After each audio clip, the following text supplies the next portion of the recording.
이틀간 저와 함께 이 새벽 시간을 채워야 할 텐데요. 우리 말씀으로 한번 나아가는 시간이 되었으면 좋겠습니다. 오늘은 제목이 뒤죽박죽 되어버린 내 인생이라는 제목을 가지고 하나님의 말씀 전가하도록 하겠습니다. 저는 오늘 성경에 주목받지 못했던 한 여인에 대한 이야기로부터 말씀을 시작하려고 합니다.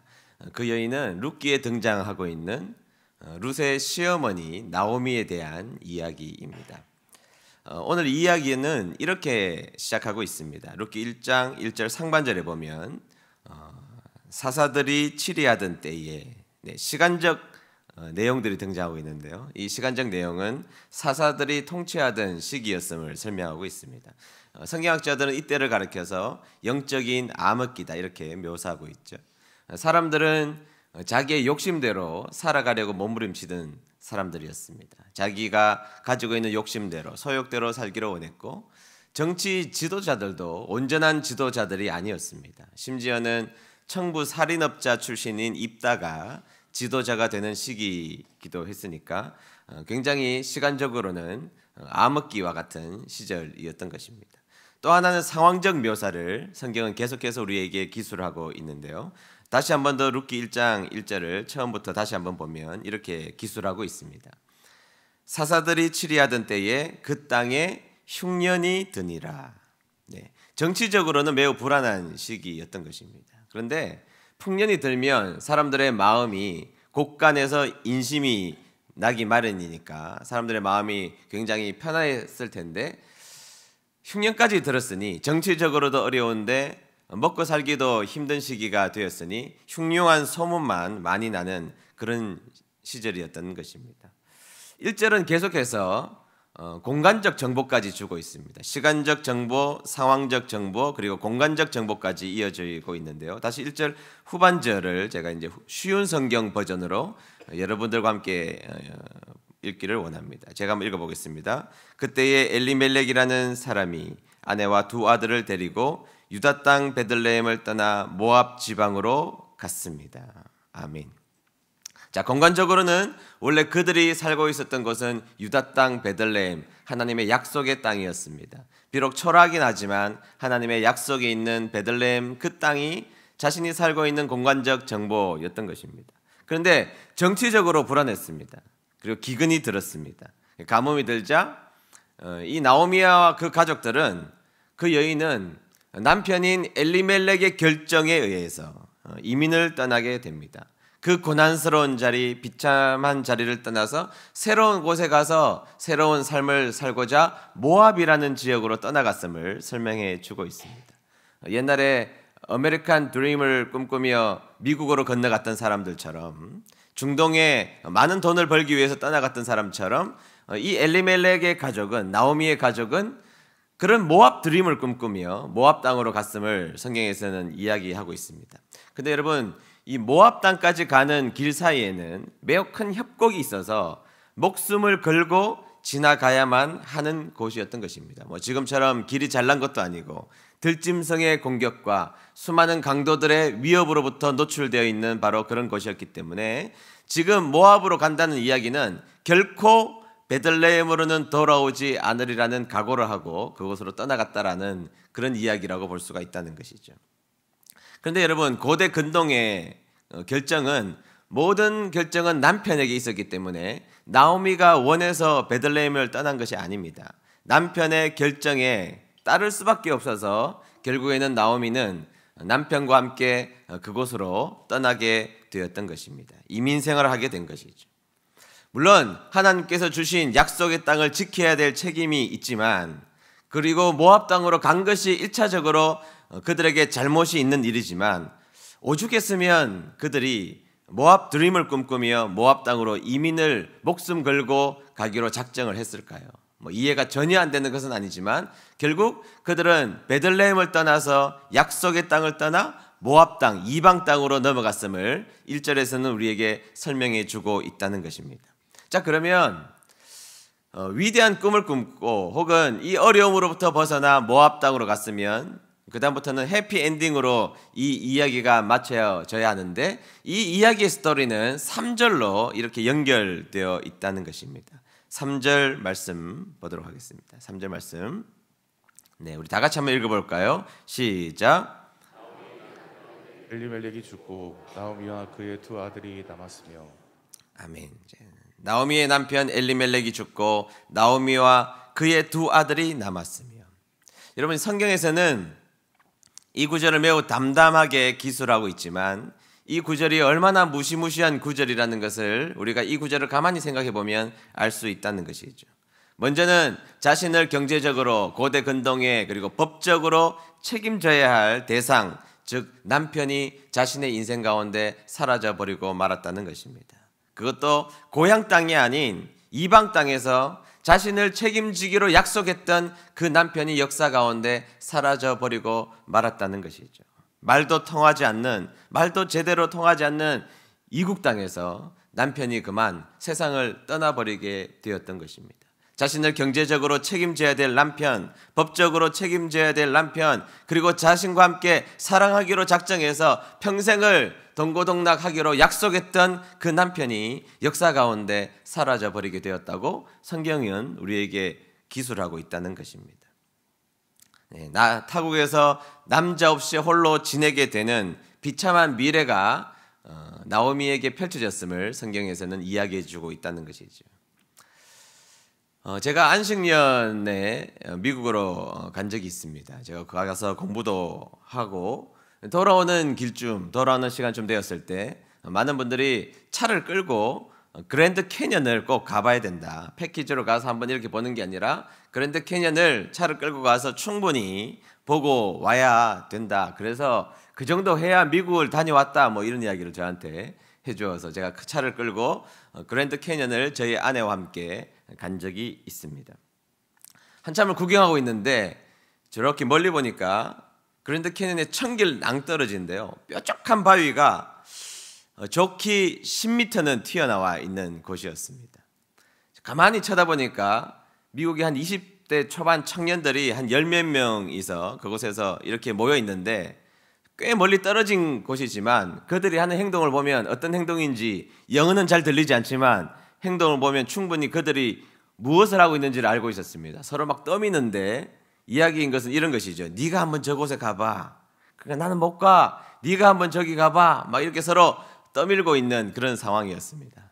제가 그 모습을 보니까 키만 멀대같이 컸지 한심한 생각이 제가 들었습니다. 그래서 제가 대한민국 남자의 용기를 한번 보여주고 싶은 마음에 정말 천길 낭떠러지예요.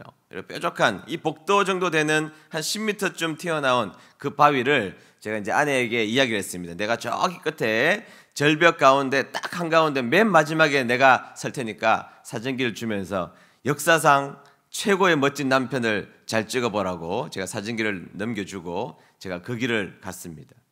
근데 저희 아내의 눈빛을 보니까 제가 평소에 소심덩어리에다가 겁이 굉장히 많은 사람이거든요. 그러니까 저희 아내는 꿈에도 내가 그곳을 가리라고는 생각하지 않았던 것이죠. 사진기를 맡기고 반드시 꼭 잘 찍어야 돼 하고 제가 그 절벽을 걸어가기 시작했습니다. 일부러 그 백인 남자들 사이를 청년들을 뚫고 제가 일부러 걸어가기 시작했습니다.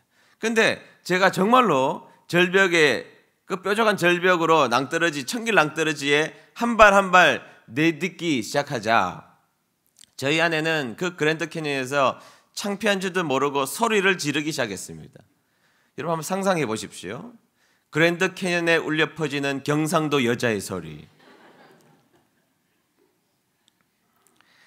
소리를 지르기 시작하는데 사투리로 자기야 안 돼 제발 그만해 심지어 미국이라고 영어까지 쓰더라고요. 스톱 그러다가 죽어 뭐 이렇게 뭐 경상도에서 참 경상도 여인의 소리가 울려 퍼지기 시작했습니다. 제가 갔을까요? 가지 않았을까요? 안 갔으면 제가 이런 말을 하지도 않죠. 또 우리 대한민국 남자들은 군대를 다녀온 대한의 건아들 아니겠습니까? 참고로 전 6개월 나왔습니다만.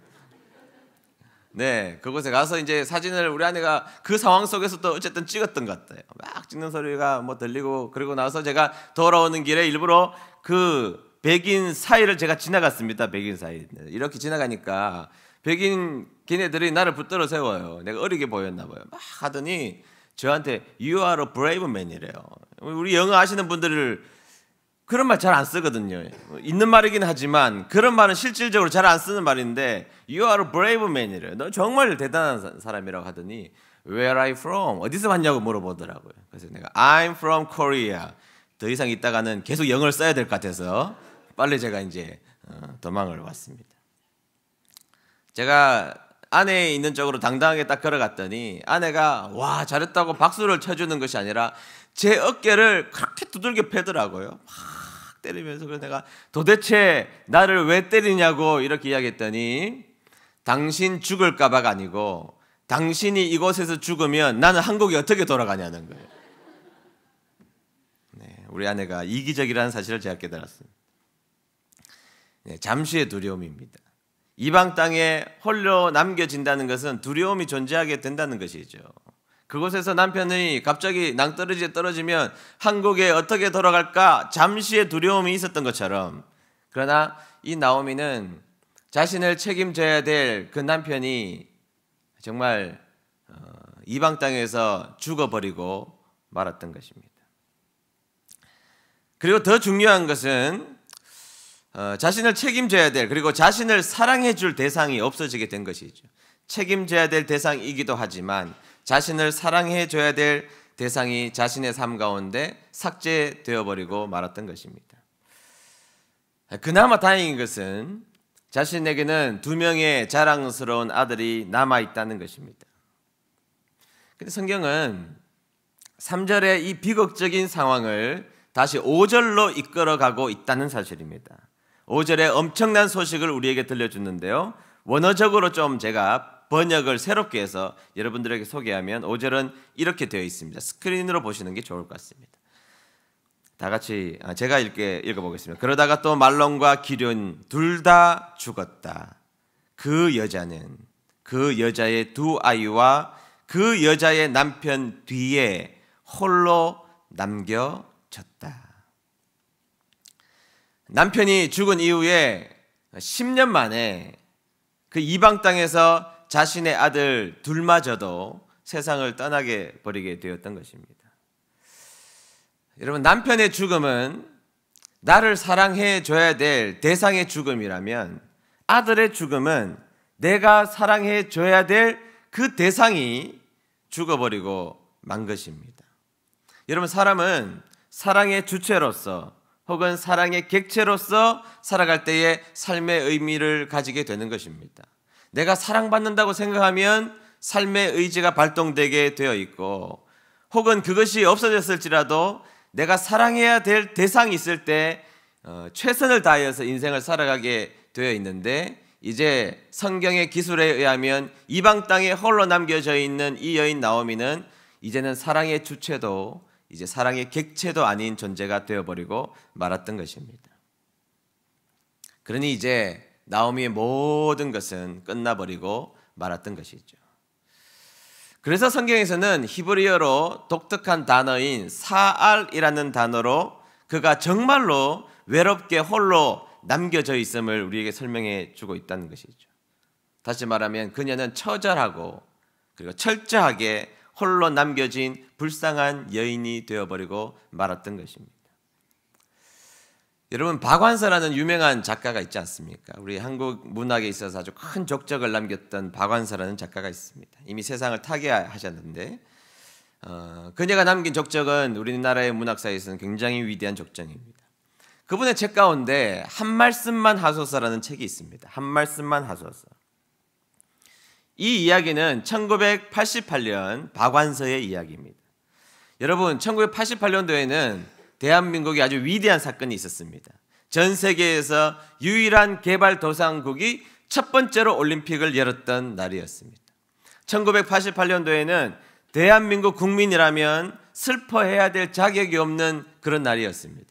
우리가 대한민국 국민이라면 모두 다 무조건 기뻐해야 되는 날, 방송에서는 즐거운 노래가 나오고 즐거운 공연이 나오고 즐거운 소식들만 전해줘야 되고 슬픈 소식들은 뉴스 가운데 감춰야 되는 바로 그 해가 1988년 우리에게는 너무나 꿈만 같은 서울 올림픽이 열리던 해였던 것입니다. 바로 그 해 대한민국 국민이라면 슬퍼해야 될 이유가 없는 1988년도에 박완서의 이야기 한 말씀만 하소서 책에 담겨져 있는 이야기입니다. 작가 박완서에게는 1988년도는 너무나 가혹하고 잔혹한 시간들이었던 것입니다. 자신과 평생을 약속했던, 자신을 사랑해줬던 남편이 1988년도 폐암으로 세상을 떠나게 되었던 것입니다. 남들이 모두 기뻐할 때 자신은 남편을 떠나보내고 가장 슬픈 1988년도를 보내고 있었던 것입니다. 그러나 작가 박완서에게는 남편은 떠났지만 자신에게는 너무나 자랑스러운 아들이 있었습니다. 그 아들은 모두 다 가고 싶어하는 서울 의대를 졸업하고 인턴으로서 생활하는, 자신의 자랑하는, 자신이 너무나 자랑하고 많은 사람들이 부러워하는 바로 그 아들이 있었기 때문에, 내가 사랑해야 될 대상이 여전히 남아있었기 때문에 그는 살아갈 수가 있었던 것입니다. 그런데 1988년 남편이 죽은 지 채 100일도 되지 않은 채 자신에게 아주 엄청난 소식이 들려오게 되는데, 그것은 그 아들이, 자신이 그렇게 사랑하고 그렇게 자랑스럽게 여기는 그 아들이 교통사고를 당해서 세상을 떠나버리고 말았던 것입니다. 그때가 1988년도였던 것입니다. 남들은 88년도 올림픽으로 인하여서 모두가 기뻐하고 성공적인 올림픽이라고 모두가 박수를 칠 때, 1988년도를 살아가고 있는 박완서는 대한민국의 축제의 날에 자신 남편을 떠나보내고 자신이 자랑하는, 많은 사람들이 부러워하는 아들조차 이 세상 가운데 사라지게 되었던 것입니다. 그녀는 자신이 믿는 하나님을 그때부터 저주하기 시작했습니다. 그 책의 내용을 제가 잠시 여러분들에게 인용하면 이런 내용입니다. 내 죄목이 무엇인지 알아냈다고 생각하자 조금 가라앉는 듯하던 마음이 다시 끓어오르기 시작했다. 나의 교만의 대가로 이렇게 비참해지고 고통받는 것은 당연하다고 치자. 그럼 내 아들은 무엇인가? 창창한 나이에 죽임을 당하는 것이 가장 잔인한 죄악의 벌이 아닌가? 그 애가 무슨 죄가 있다고 그런 벌을 받는단 말인가? 하나님이란 분이 그럴 수도 있는 분인가? 사랑 그 자체라던 하나님이 그것밖에 안 되는 분이라니, 그런 하나님이라면 차라리 없는 것이 낫다. 아니, 없는 것과 마찬가지다. 그때 그저 만만한 게 하나님이었다. 나는 하루 종일 하나님을 죽였다. 죽이고 또 죽이고 100번 고쳐 죽여도 죽일 여지가 남아있는 신. 증오의 마지막 극치의 살의, 나의 살해를 위해서라도 당신은 있어야 돼. 그리고 당신이 있다면 제발 나에게 한 말씀만 해주십시오. 당신이 살아있다면 나에게 제발 한 말씀만 하소서. 네, 성경으로 돌아가 보면 나오미가 바로 그런 삶이었던 것입니다. 다 잃어버리고 말았습니다. 망한 것입니다. 그것이 성경의 진술이라는 것이죠. 혹시 우리들의 인생을 살아가는 여정 가운데 우리들의 과거였던, 현재였던, 또 미래였던 우리들의 인생에는 각자 당하는 고통이 가장 큰 고통이라고 느끼기 마련이기 때문에 누구나 다 이러한 아픔들을 가지고 살아가는 여정 속에 있는 분들이 있을 수 있습니다. 그러나 여러분, 여기에 바로 은혜가 이 균열진 금간 인생 가운데 침투해 들어오는 것입니다. 인간의 낮아짐과 인간의 실패와 이 두려움과 이 참격의 아픔 속에 하나님의 역사는 여전히 자행하고 계신다는 것을 하나님을 믿는 사람들이라면 당연히 우리는 믿어야 되고 믿어야 될 이유가 있다는 것입니다. 근데 여러분, 하나님의 은혜가 우리의 인생에 자행하시기 위한 유일한 조건이 하나 있다면 그것은 바로 하나님을 찾는 것이죠. 우리가 기도하는 것이고 하나님이 내 인생 가운데 필요하다라는 고백들을 하나님 앞에 올려드리는 것이 필요하다라는 것입니다. 나오미는 드디어 자신 인생에 찾아온 이 비극적인 아픔으로부터 벗어나기 위하여서, 이 참격의 고통으로부터 벗어나기 위하여서 이 나오미는 위대한 결단을 하기 시작합니다. 그 결단은 뭐냐? 이방 땅, 모압 드림을 꿈꾸었던 이방 땅 그곳으로부터 자신의 원래의 고향, 약속의 땅이었던 베들레헴으로 돌아가기로 작정했던 것입니다. 다시 한 번 더 말씀드리지만 베들레헴으로부터 모압 땅까지 가는 길은 협곡이 있습니다. 갈 때는 남편이 자신을 이끌어 주어서 그곳에 갔지만 이제는 여인 2명이 모압 땅으로부터 이스라엘 베들레헴 지경까지 올 때는 목숨을 걸고 하나님의 보호하심 아래로 들어오기로 인생을 걸고 오기로 작정했던 것입니다. 처절한 실패를 맛본 나오미는 이제 필요한 것은 하나님의 은혜밖에 없다고 믿었습니다. 이제 자신의 인생을 붙들어야 될 유일한 한 가지 사실은 하나님의 은혜밖에 없다고 그는 확실히 믿었던 것입니다. 그리고 하나님의 땅 베들레헴으로 돌아오기 시작했던 것이죠. 자, 여러분 왜 돌아왔을까요? 베들레헴에 가면 이제 먹고 살기가 편해졌기 때문에 그거 아닙니다. 성경에서는 나오미가 결정하여 베들레헴으로 돌아온 것을 어떻게 소개하고 있는지 룻기 2장 12절 하반절에서는 이렇게 소개하고 있습니다. 우리 다 같이 한번 읽어봤으면 좋겠습니다. 다 같이 읽습니다. 시작. 이스라엘의 하나님 여호와께서 그의 날개 아래에 보호를 받으러 온 내게 온전한 상 주시기를 원하노라 하는지라. 아멘. 자, 나오미의 결정, 룻과 함께 이 오는 걸음을 성경에서 어떻게 소개하고 있느냐? 하나님의 날개 그늘이 필요하다라는 그의 신앙적 고백이었음을 선언하고 있습니다. 그가 베들레헴으로 돌아오는 것은 잘 먹겠다, 잘 살겠다 그런 거 아니에요. 이제는 모압 드림에서 실패해봤잖아요. 베들레헴으로 돌아오는 그의 발걸음은 하나님 전능자의 날개 그늘 속으로 들어가고 싶은 영적인 욕망이었음을 설명하고 있다는 것입니다. 그래서 협곡을 건너기 시작합니다. 짐승과 강도들이 자신들을 공격해 올지 모르는 그 무서운 협곡을 지나가서 하나님의 전능자의 날개 그늘 아래에 들어오기로 작정했습니다. 모든 것은 망가졌고 모든 것은 실패하고 모든 것이 무너졌던 나오미는 이제는 하나님 날개 안에 들어가야 살 수 있다는 위대한 고백을 자신의 목숨을 걸고 베들레헴으로 돌아오기로 작정했던 것이죠. 그리고 그녀가 하나님밖에 없음을, 인생의 정답은 하나님밖에 없음을 깨달았던 이 나오미가 전능자의 그늘 안으로 들어오는 신앙 고백을 하자 그의 인생이 어떻게 되었습니까? 룻기 4장 16절, 17절 상반절을 쉬운 성경으로 제가 직접 읽어드리도록 하겠습니다. 쉬운 성경입니다. 스크린을 참고하시는 게 좋을 것 같습니다. 나오미가 그 아기를 받아 품에 안고 돌보았습니다. 17절입니다. 이웃 사람들은 그 아기에게 이름을 지어주면서 나오미에게 아들이 태어났다라고 말하며 아기를 오벳이라고 불렀습니다.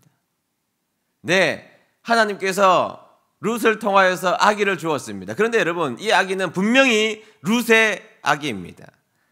여러분 잘 알고 있다시피 보아스와 룻의 아기가 오벳인데 성경에서는 그 아기를 나오미의 아들이라고 설명하고 있다는 것을 주목하셔야 됩니다. 즉 이 말은 나오미의 선택이 절망 가운데 있었던 이 가정에 오벳이라는 아름다운 아들을 주셨음을 설명하고 있다는 것이죠. 나오미가 전능자의 그늘 아래로 들어가기로 작정했던 이 위대한 신앙적 결정이 그의 인생의 판도를 뒤바꿔 놓을 수 있는 오벳이라는 아들이 태어났다라는 것입니다. 자, 그런데 여러분, 이 오벳이 누구죠? 룻기 맨 막절에 보면 이것이 바로 룻기의 결론이라고 볼 수 있는데 22절에 보면 이렇게 나와 있습니다. 오벳은 이새를 낳고 이새는 누구를 낳아요? 다윗을 낳았더라. 지금도 이스라엘 백성들이 가장 그리워하는 통치자 다윗. 여러분, 다윗이 어떤 사람입니까? 이집트와 메소포타미아 그 강대국을 잇는 그 길을 다윗이 딱 막아서고 통행료를 받았던 고대 근동 그 시절의 패권 국가를 이루었던 왕 다윗이었습니다. 그런데 성경에서는 이 다윗이 어떻게 태어났는지를 우리에게 설명하면서 다윗의 탄생은 결국에는 나오미의 위대한 신앙의 결정 때문에 다윗이 이 땅에 태어나노라고 설명하고 있는 것입니다.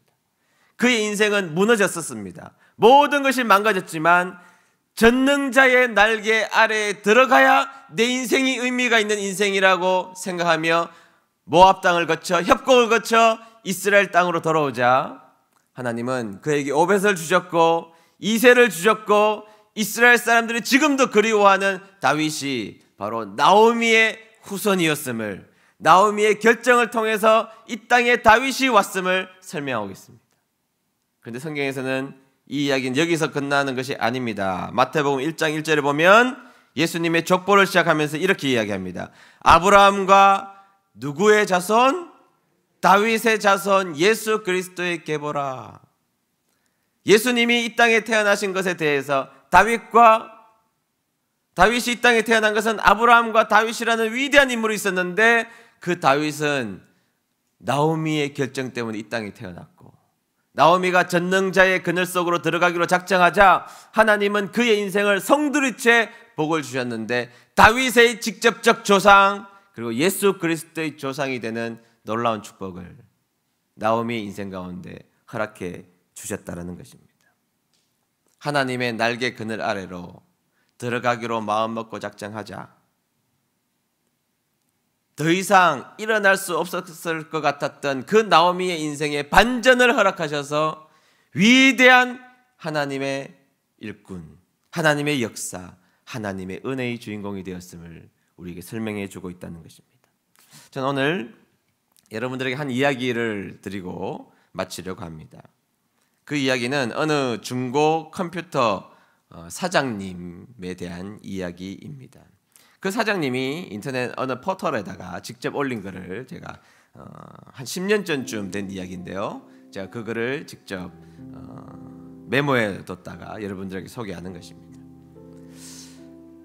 읽어드리죠. 저는 인터넷이나 알림방 광고를 내어 중고 컴퓨터 장사를 하는 사람입니다. 얼마 전에 제가 전화를 한 통 받았습니다. 사장님, 아는 사람 소개받고 전화를 드렸어요. 여기는 경상북도 칠곡입니다. 이 칠곡은 저희 교회하고는 한 30분쯤 떨어져 있는 가까운 거리입니다. 여기는 경상북도 칠곡입니다.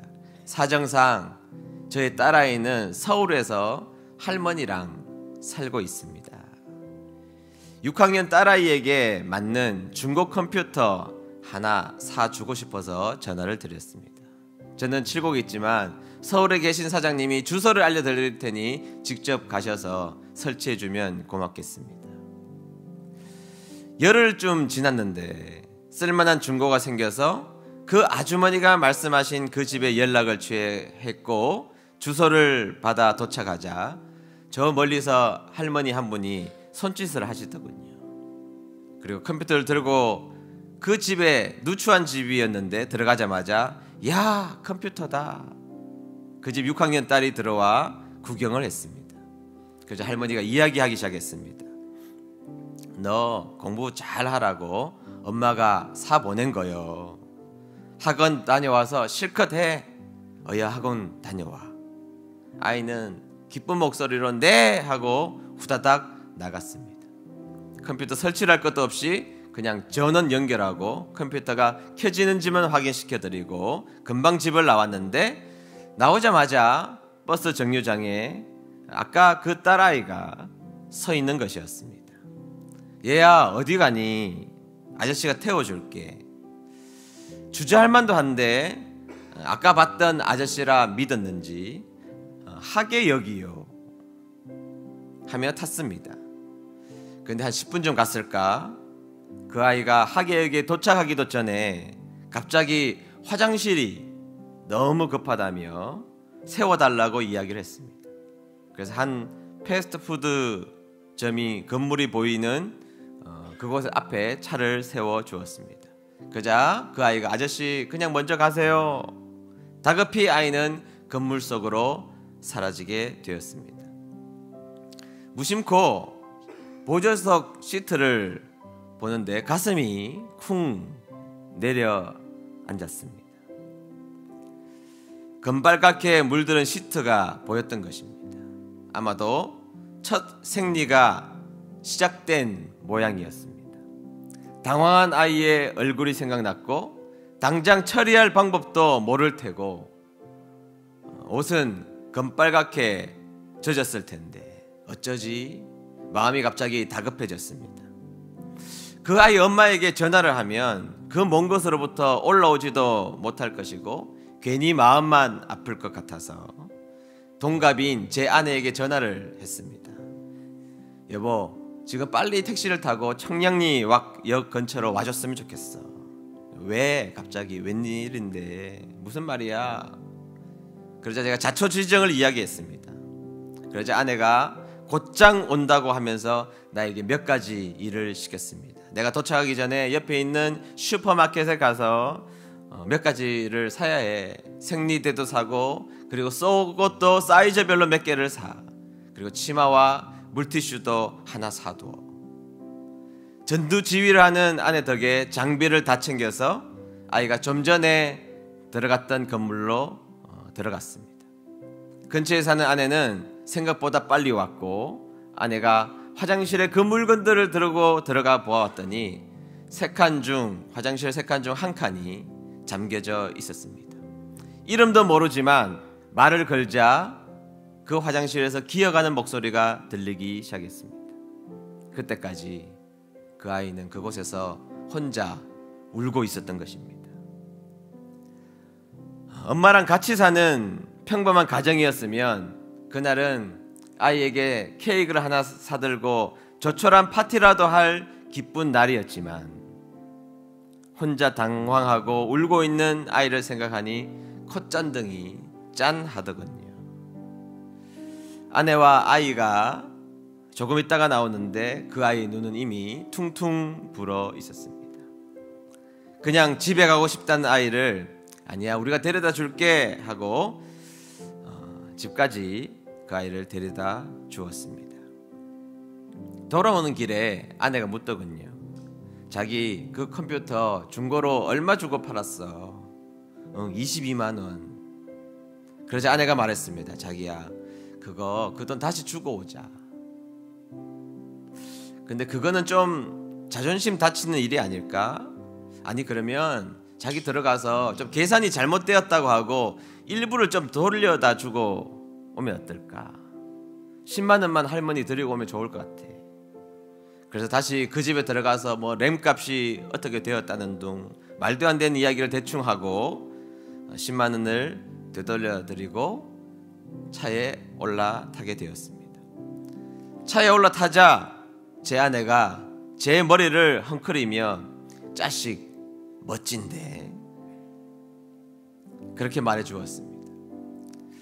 그날은 뭔가 모를 행복한 마음이 들었습니다. 그리고 그날 밤이었습니다.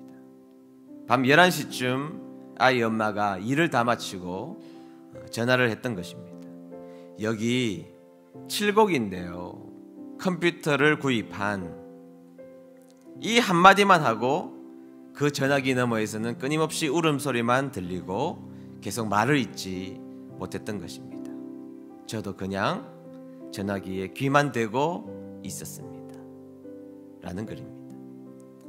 여러분 꽤 괜찮은 사람 한 사람만 마주쳐도 우리의 인생이 풍요로워지는 법입니다.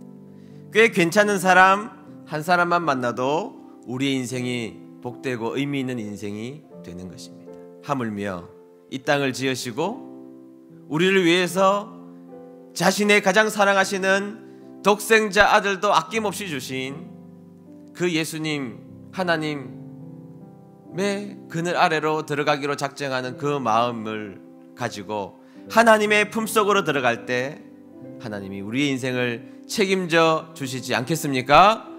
오늘 이 새벽에 여러분들의 인생의 모든 것이 잘 풀리든지 풀리지 않든지 여러분들의 인생이 고통스럽든지 기쁨이 있든지 우리의 인생 전부를 책임지시는 우리의 목자 되신 전능자 하나님 그늘 안으로 들어가기로 작정하는 귀한 새벽 되시기를 주의 이름으로 축복합니다. 기도하겠습니다. 하나님 아버지 감사합니다. 오늘 인생의 가장 비참한 자리에 섰던 한 여인의 삶을 되돌아보았습니다. 고통스러운 삶이었고 비참한 인생이었지만 그의 인생의 위대한 결정, 전능자의 날개 그늘 아래로 들어가기로 작정했던 그 마음, 그리고 그 마음을 보시고 하나님께서는 그를 통하여서 다윗이 이 땅에 태어나게 하셨고 예수 그리스도가 이 땅에 오게 하시는 조상으로 삼아 주셨던 모습을 보았습니다. 우리의 인생이 어떠한 모습이든지 지금부터 우리는 전능자의 그늘 아래, 날개 아래에 들어가야 산다는 고귀한 확신을 가지고 오늘도 살아가는 저희들의 삶이 될 수 있도록 하나님 역사하여 주시옵소서. 모든 것을 부탁드리며 예수님의 이름으로 기도드리옵나이다. 아멘.